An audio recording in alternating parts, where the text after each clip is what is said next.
बिस्मिल्लाहिर्रहमानिर्रहीम, अस्सलाम वालेकुम। बहुत ही मज़ेदार से मैं सूड़े के अचार की रेसिपी आपके साथ शेयर कर रही हूँ।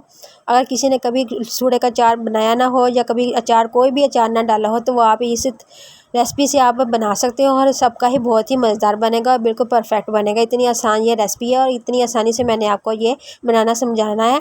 आप वीडियो पूरी देखिएगा, स्किप मत कीजिएगा। यहाँ पे मेरे पास 1 किलो लसूड़े हैं, उसको मैंने धोकर इस तरह उसका पानी खुश्क कर लिया। पानी का एक कतरा भी इसके ऊपर नहीं होना चाहिए वरना हमारा अचार ख़राब हो जाएगा। इसके हम ऊपर से डंडी और कैप उतार देंगे। अगर कैप नहीं उतरी तो फिर आप इसको रहने दीजिएगा। जब हमने इसको फ्राई करना है तो ये नरम होकर खुद ब खुद ही निकल जाएंगे। इसको हमने अच्छी तरह मीडियम फ्लेम पर इनको फ्राई कर लेना है।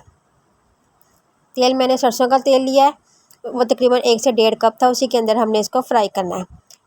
ये देखिए इसका कलर हल्का सा ये येलो सा हो चुका है। और ये देखिए मैं आपको दिखाती हूँ कि इसकी क्या पहचान है कि ये फ्राई हो चुके हैं। जब इस लसूड़े के ऊपर रिंकल्स आना शुरू हो जाए तो समझो ये बिल्कुल तैयार है। बस इसका चूल्हा बंद करते हैं और इसको हमने निकाल लेना है तेल छान कर। उसको एक साइड पर रख देंगे। अब यहाँ पे मेरे पास मसाले हैं।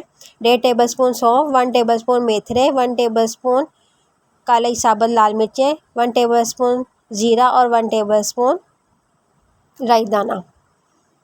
इनको हमने एक फ्राई पैन के अंदर डालकर ड्राई रोस्ट कर लेना है। इसमें से जब अच्छी सी प्यारी सी खुशबू आने लग जाए तो इसको हम निकालेंगे और ठंडा करके हमने इसको जार में डाल देना। इसको हमने दरदरा सा पीस लेना है।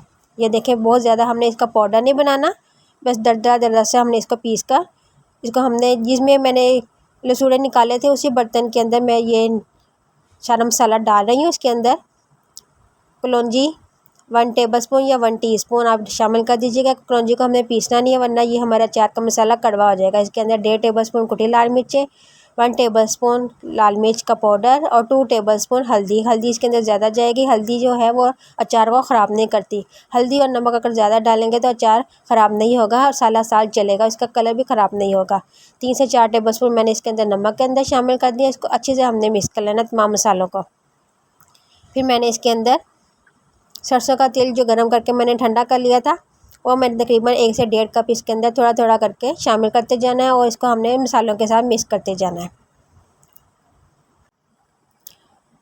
1.5 से 2 कप बस हमने इसके अंदर ऑयल का डाल देना है। सरसों का तेल होना चाहिए वो।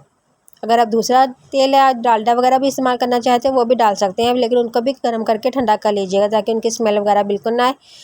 मसाले अच्छी तरह मिक्स हो जाएंगे तो फिर हमने इसके अंदर जो फ्राई किए हुए लसूड़े थे वो इसको हमने इसके अंदर शामिल कर देना मसाले के अंदर और इसको अच्छी तरह हमने हल्के हाथों से मिक्स कर लेना है ताकि तमाम मसाले जो हैं वो अच्छी तरह कोट हो जाएं। बस इसको हमने ढककर ओवरनाइट के लिए रख देना। किसी भी मलमल के कपड़े से या रुमाल से ढककर हमने इसको रात भर के लिए रख देना है।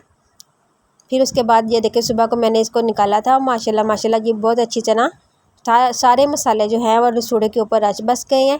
इसको दोबारा अच्छी तरह हमने मिक्स कर लेना। फिर हमने इसको किसी भी जार के अंदर या बोतल के अंदर या जिसके अंदर भी आपने अचार डालना हो उसके अंदर डाल देंगे और बाकी जो थोड़ा सा तेल रह गया था वो इसके ऊपर डाल देंगे। अगर पहले हमने सारा तेल डाल देना है तो फिर बहुत ज़्यादा हमारा तेल लगना है, तकरीबन 1 लीटर लग जाना था। अब हमारा तकरीबन आधा लीटर लगा है। इसको हमने 2 से 3 दिन के लिए धूप में रखना है और इसका फिर हमारा अचार तैयार हो जाएगा। फिर आप इसको बाहर रखें या फ्रिज में रखें, वो आपकी अपनी चॉइस है। ये ख़राब नहीं होगा, साल साल तक ये ऐसा ही रहेगा पीला पीला सा। रेसिपी अच्छी लगे तो लाइक और शेयर कीजिएगा। मेरे चैनल को सब्सक्राइब कर दीजिएगा। अल्लाह हाफिज़।